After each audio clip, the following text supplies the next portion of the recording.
Traffic police દ્વારા truck અને transport સહિત અન્ય એસોસિએશન સાથે બેઠક યોજાઈ હતી, જેમાં વિવિધ મુદ્દાઓ પર ચર્ચા કરાઈ હતી। સુરત ટ્રાફિક પોલીસની ટ્રક ટ્રાન્સપોર્ટ સહિત અન્ય એસોસિએશન સાથે બેઠક કરી હતી। બેઠકમાં એસોસિએશનના હોદ્દેદારો, ટ્રક માલિકો હાજર રહ્યા હતા। શહેર ટ્રાફિક ડીસીપી અમિતા વાનાણી અધ્યક્ષતામાં મળેલી બેઠકમાં 200 થી વધુ લોકોની ઉપસ્થિતિમાં રહ્યા હતા।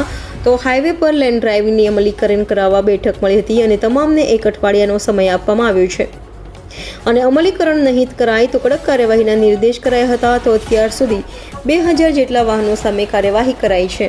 આ બેઠકનો મૂળ હેતુ હાઈવે પર બનતી અકસ્માતની ઘટનાને અટકાવવા અને લેન ડ્રાઇવિંગના નિયમોનું ચુસ્ત અમલીકરણ કરાવવા છે।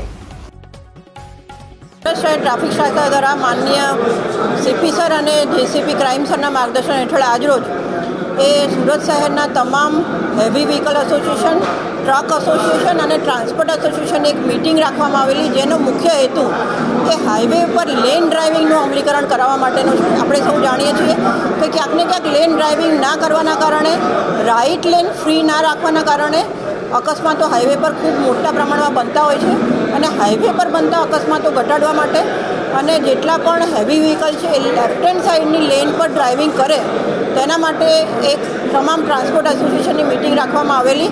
આ મિટિંગનો મુખ્ય હેતુ એ ટ્રાન્સપોર્ટ એસોસિએશન દ્વારા જ્યારે પણ કોઈ પણ ડ્રાઈવર રાખવામાં આવે તો તેમનું લાઇસન્સ અને સાથે સાથે અન્ય વિગતો જે ગાડીની હોય છે એ દરેક ટ્રાન્સપોર્ટ એસોસિએશનને આજ પછી 1 અઠવાડિયાનો સમય આપવામાં આવ્યો છે, જેમાં તમારી એ ટ્રાન્સપોર્ટ એસોસિએશનના તમામ વાહનોની વિગતો છે અમને સબમિટ કરશે અને સાથે સાથે અમારા તરફથી હાઈવે પર લેન ડ્રાઇવિંગનું અમલીકરણ થાય તે માટે સાઇનેજીસ નેશનલ હાઈવેની સાથે રહી લગાડવામાં આવશે અને એની સાથે સાથે અમારી અલગ અલગ ટીમો એ હાઈવે પર ડિપ્લોય કરવામાં આવશે કે જે ટીમો જે છે એ લેન ડ્રાઇવિંગનું અમલીકરણ થાય તેવું એન્શ્યોર કરશે અને જો લેન ડ્રાઇવિંગનું અમલીકરણ હાઈવે પર કરવામાં નહીં આવે તો તેમના વિરુદ્ધ ચોક્કસપણે સ્થળદંડની કાર્યવાહી કરવામાં આવશે।